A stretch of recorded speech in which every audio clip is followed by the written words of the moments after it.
Hi there and welcome to this special video, everything you need to know about Studio One version 5. I'm Russ Hughes. I'm Paul Drew.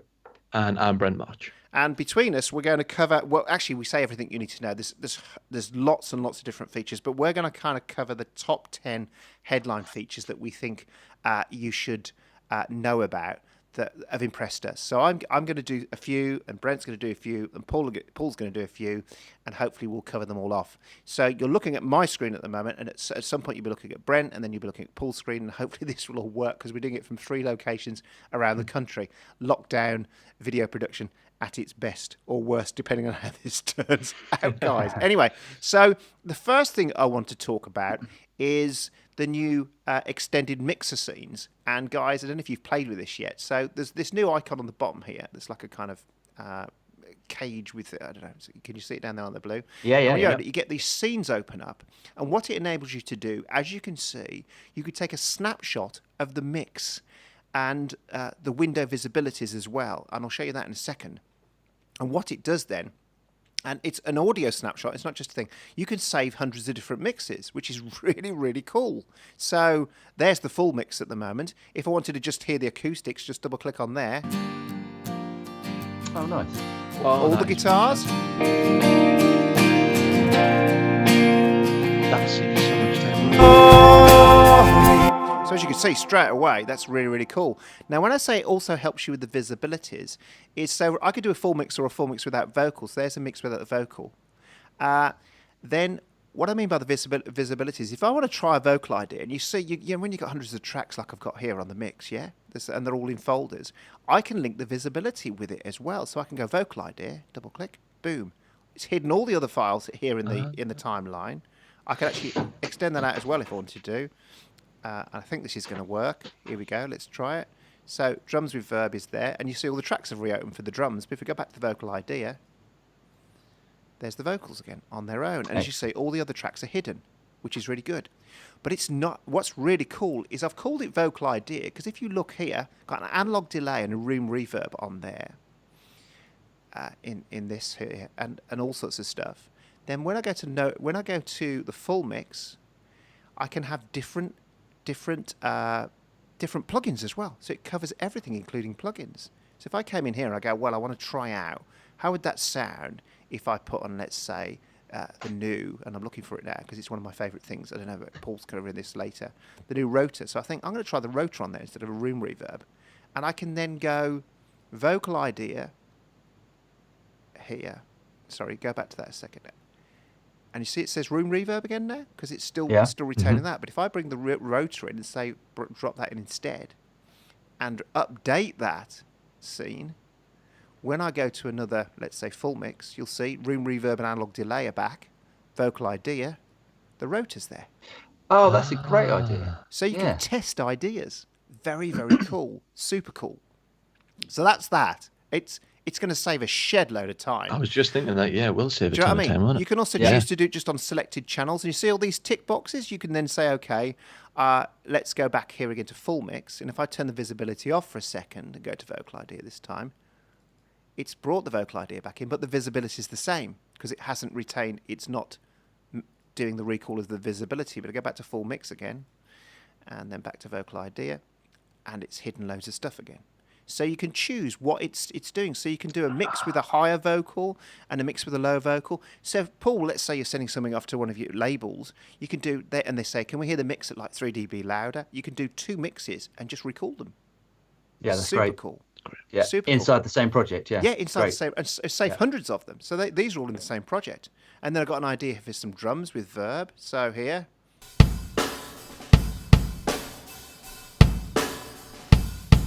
No verb.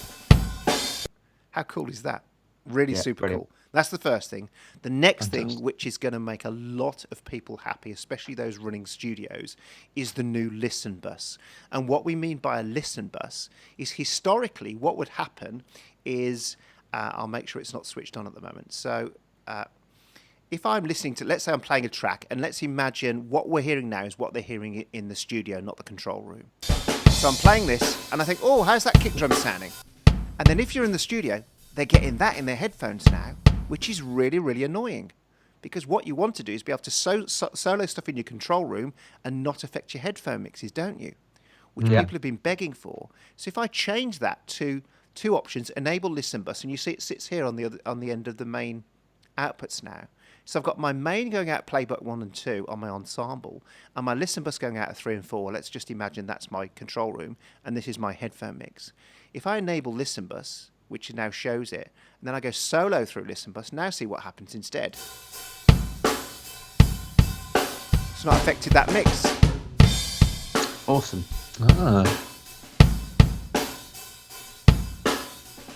So what the headphones are hearing is the whole mix. You want to. Sometimes the talent's doing their stuff, aren't they? And you're in the control room trying out ideas, and you don't want to distract them. That's a really, really cool feature. It's small but really helpful. I know one guy in particular who's going to be. I think his birthdays have all come at once with that. The third thing I want to cover. So I think that's really helpful, especially for people running studios that have talent in the booth. The third thing I want to talk about, which is really helpful, is this thing called external instruments. And what an external instrument is a combination of let's say you've got a Juno 60 in your studio, and you can set up all the MIDI settings and a track and an auxiliary input channel for it to all come through in one go. And then when it's all set up, and they're all here in this thing called the external instruments thing. So I've got SH101, Juno 60. I don't have either of those. I sold my SH101 and I wish I had a Juno 60, but you get the point. Yeah. And I think, Brent, you might come up to this when you come to the show page. So this should be cool for live as well. And what it means then is I've got this set up, and if I bring this in now, it brings in a Juno 60, and can you see? It's got my instrument set up. It's got an auxiliary channel coming in, ready to listen through, and it's all there, ready to go. That's great. So it's great for live work or monitoring stuff straight through the studio. Obviously, I haven't got one connected at the moment, but I think that's really cool. And then I've also, as I say, I've also got an SH101 here I can bring in, and you can have different auxiliary different channels for them to come in on, and very, very useful.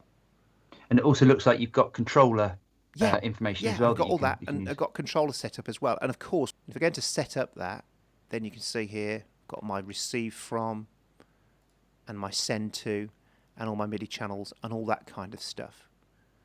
And that's very helpful. Now, it's really cool as well, moves me on to my next point, which is good for those using synths. Actually, those using, let's say, 2 DAWs on the same machine as well, is you now have the option to sync Studio One from an external device. Be that a sequencer on stage, be that Pro Tools. Let's say you're a Pro Tools user and a Studio One user. You're writing in Pro Tools and you're writing in Studio One or Logic.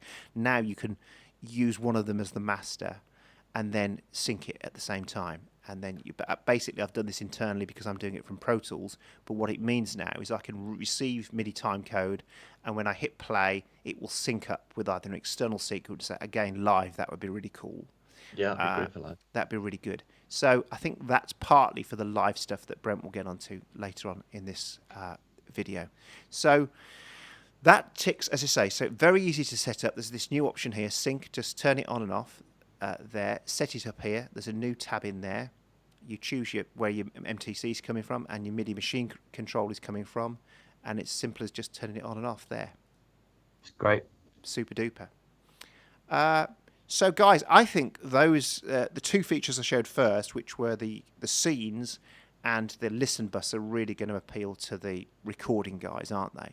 They're going to absolutely the people who are running big studios. Being able to record tons and tons of different mixes is just brilliant. And as I say, with the visibility as well, for me, that's a real added bonus to have it so you can just go, okay, I just want to see that many tracks. So, and then all the folders shut down, and then there's my full mix and all my guitars. Russ, can I ask as well, with the synchronization, didn't that used to be an add-on feature in Pro Tools that you used to have to pay for? Long time ago in Pro Tools. Okay. You could do this before. You could do this before the other way around, but Studio One would have to be the master clock, right? And then Pro Tools would be the one that synced to it. But now it works either way, and I'm guessing, as I say, for the stuff that Brent's going to talk about in a little while, for live, if let's say you've got a sequencer, a hardware sequencer on stage, or a drum machine, you could use that to drive the whole show. Amazing.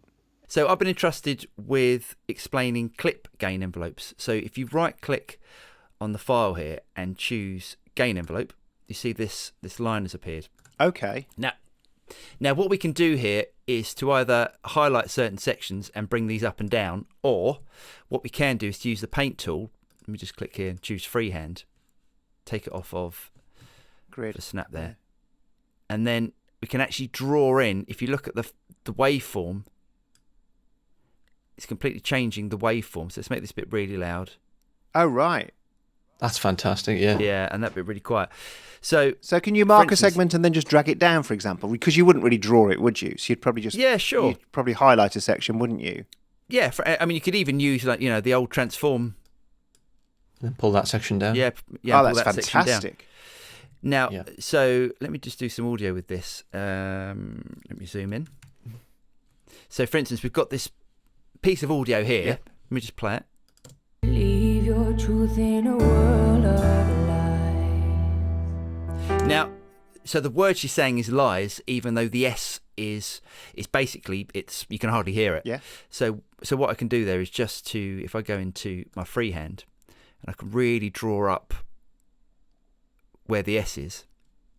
Your truth in a world of lies. And now we can actually hear the S at the end, which was, inaudible before. I tell you what I like So about this is it's not interconnected. You would have expected in other doors, when you do things like that everything behind it would have gone up with it.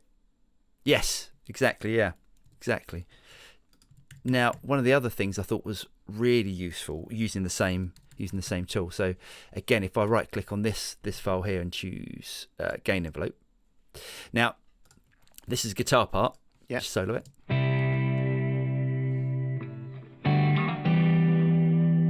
So I love a tremolo. A tremolo is one of my favourite effects.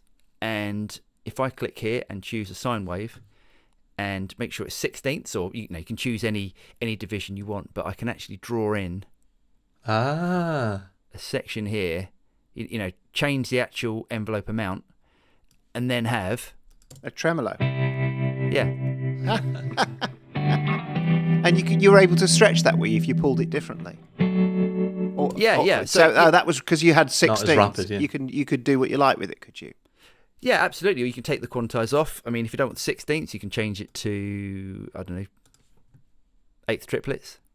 So And I'm do the same there. guessing you could draw vibrato on the end of voice notes, Do you know what? That's a good point.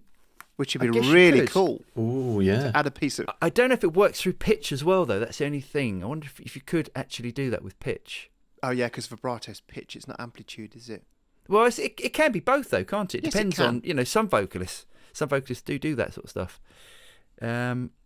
So, yeah, I really love that. I think that's great. And to create a tremolo that's actually in time as well, so you can actually sync it up. And I know you can use plugins, but you can change, like this bit here. I just want a small. Excuse me, let me just zoom that in. This bit here, I just want a small amount there, but on this section, I want to go nuts. How cool is It's that? just so quick and easy. Yeah, Great on synths Great. and stuff as well, wouldn't it? absolutely. Yeah, But often absolutely. there's some really good guitar parts over the years that had those kind of amplitude up and down things, haven't they? Like How Soon Is Now. How Soon Is Now by the Smiths. And there was That's that a Roger, classic there was a one. Roger Lynn pedal. Do you remember it that did it? You could do really cool stuff. And I'm sure the shapes, you could do like square waves and stuff as well, couldn't you? Put hard edges. Exactly, yeah. Yeah, you've got all the different shapes. So you've got triangle, square, and it works exactly the same way. So you get, you're going to get more of a side chain sort of Yeah. sort of sound That's out of it. brilliant. Let me just play that. So you get that sort of sound out of it. Fantastic. Just close that. That's Yeah, really good. Good feature. So the other feature, or one of the new features, is the time algorithm in Timestretch. So if we highlight this file here and I choose the algorithms here, we've got tape. So let's play that at the moment. So let's play this and see how it sounds at the moment. Oh, so this is the new tape algorithm, isn't it? Yeah. I think I know what you're going Now- to do. I hope I know what you're going to do. So I can time stretch this now to whatever I want. Let's just make it bigger. So the tape algorithm now is, instead of working through keeping the same pitch as what it used to be by using the digital algorithms. We're now stretching it like you would with tape, so it's going to affect the pitch as well And the time. and the time as well. Yeah. But not only can you do that, you can almost get that sort of tape stop effect that that people have been asking for. That's been around in Logic, in Logic Pro for years and years and years. So because we've chosen the tape algorithm on this particular file here, if I just create a couple of points, and I can actually drop that there. Okay.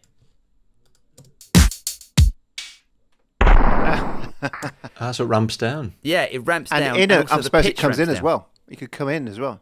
Yeah, absolutely. Yeah. You can exactly. You can do like a tape speed up. So let's do that from there.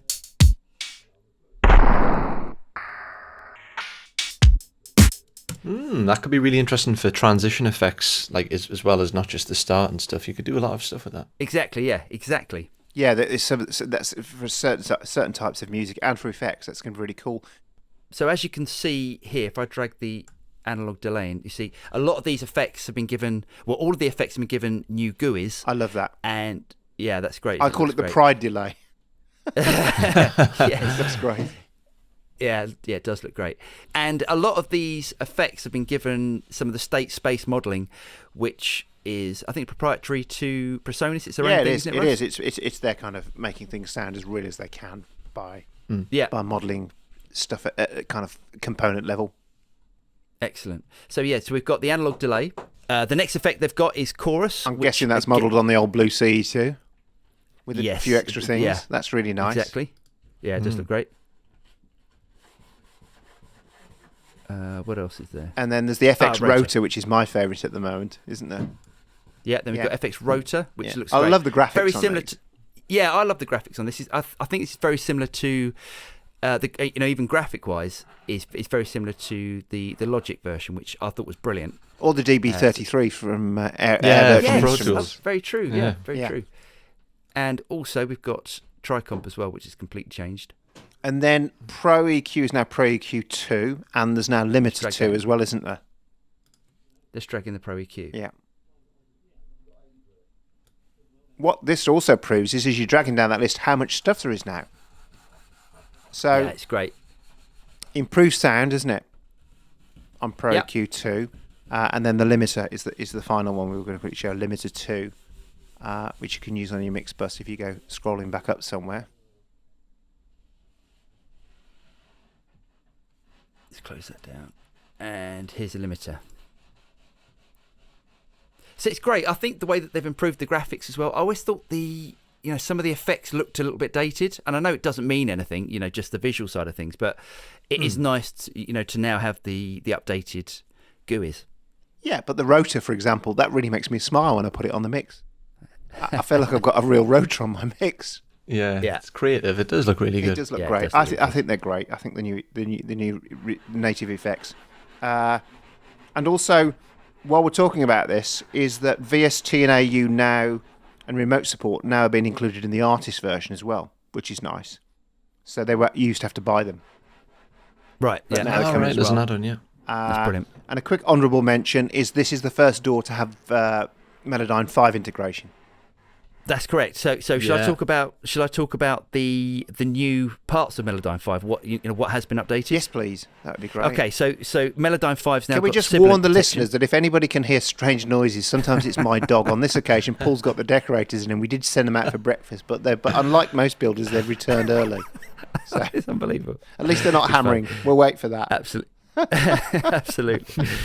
So Melodyne 5, the new updates for that, it's got sibilant detection, so it now detects S's and even breaths, very similar to what Revoice Pro does, Russ. That's right.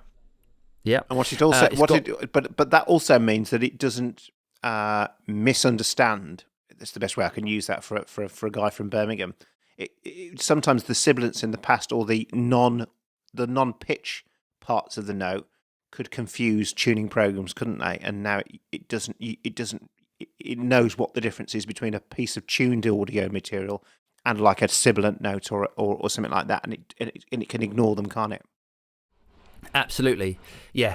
That's exactly what it is. And the other one of the other things which I think has been really asked for by by the Melodyne users is pitch deviation. Now, normally what happens when you get some deviation in pitch, like you've got a vocalist that's actually doing a gliss up to a note, or glisses down, Melodyne's always tried to find the best way of tuning that note. Now, I've always found that every time I've used Melodyne, I've had to cut the note and then actually, it takes up loads of time. But now they've actually sorted that out, so it actually takes, it works it out perfectly. So from the original note up to the gliss, so perfect. The other thing is chord track and chord grid. And the last thing, which I thought was quite handy, is the dynamics tool. But the thing about the dynamics tool is now we've got the clip gain envelopes, and the way that works in Studio One, I'm not sure you're going to be using that over what Studio One, how that can manipulate the audio. And I don't know if how many people used it. We made a video about this a few years ago, which is in Melodyne 4. You're able to basically tempo map a track and drag it into the tempo timeline in Studio One. I'm guessing it's even more powerful for things like that now. Yeah, absolutely.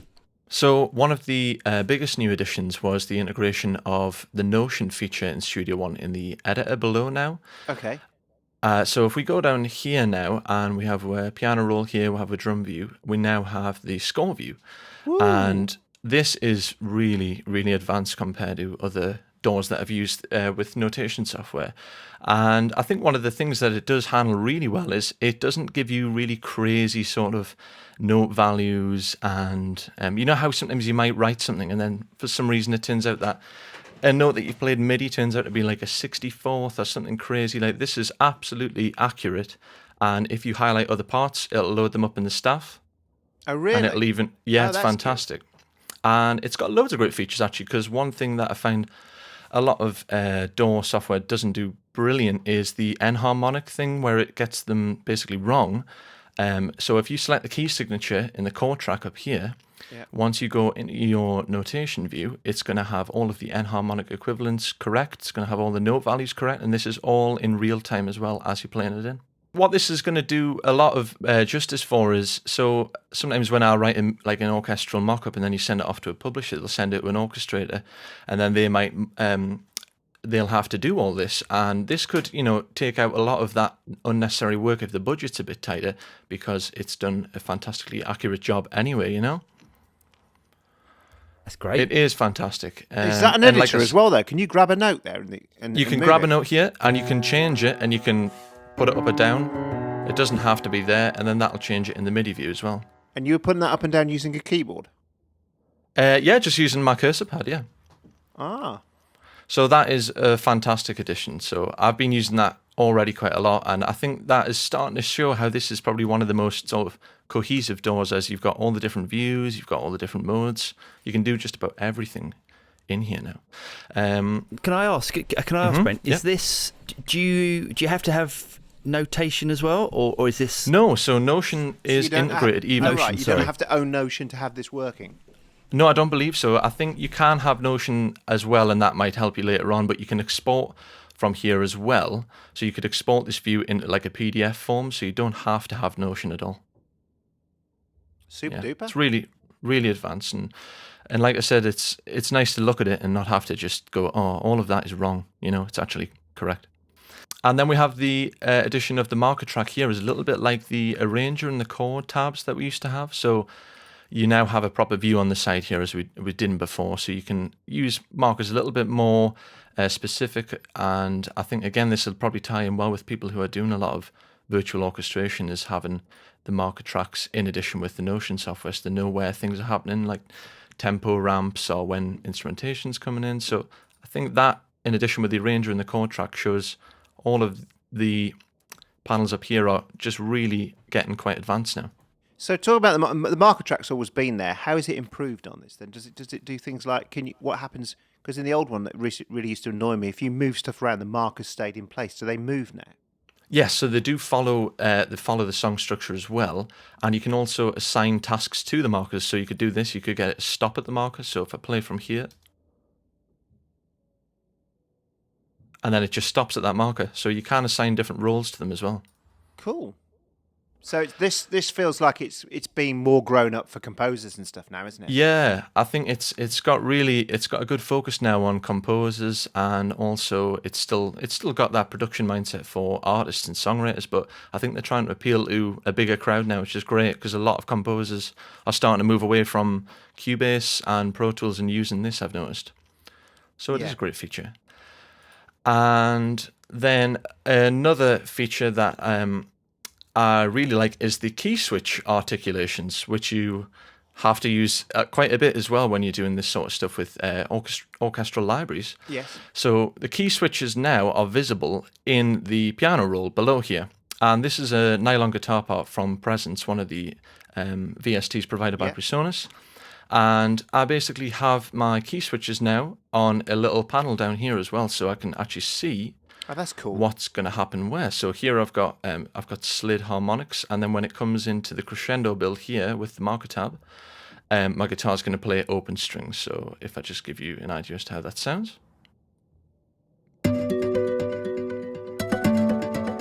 So there's the harmonics, and then if I go to here,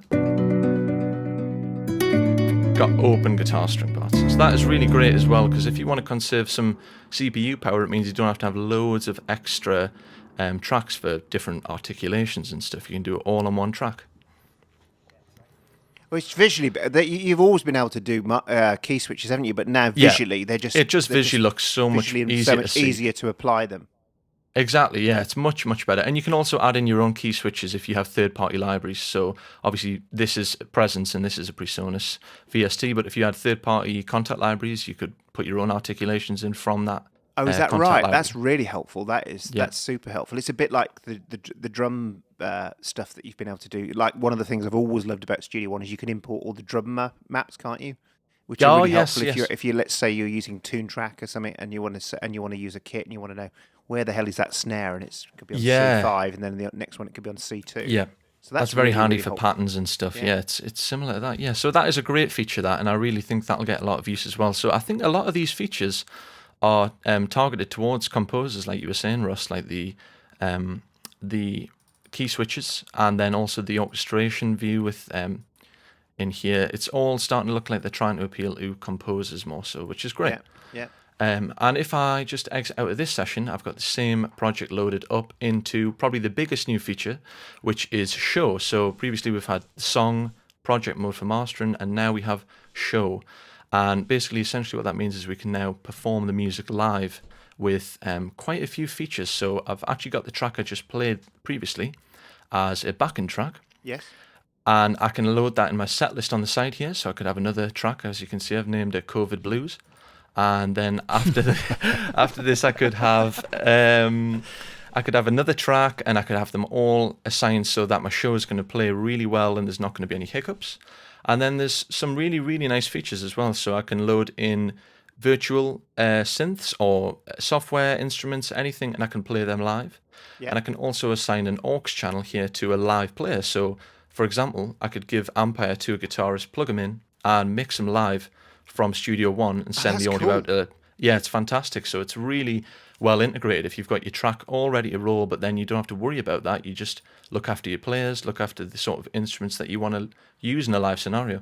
So you could effectively mix your band from on stage. Exactly. And then yeah, just you can send have a control of it. stereo pair to the front of house. Exactly. I think that'll be a really big game changer for a lot of people who want to use this in a live situation, because you previously couldn't do that, and it's a really easy way to get around it as well, because it's just like you're coming from the song view really, and you're just doing exactly the same thing. You're loading up a track and putting an Ampere, and also you can add effects afterwards as well. So suppose you don't have loads of outboard gear that you want to bring, like pedals for, say, software synths, you could apply them to the virtual synths here and play them live like that.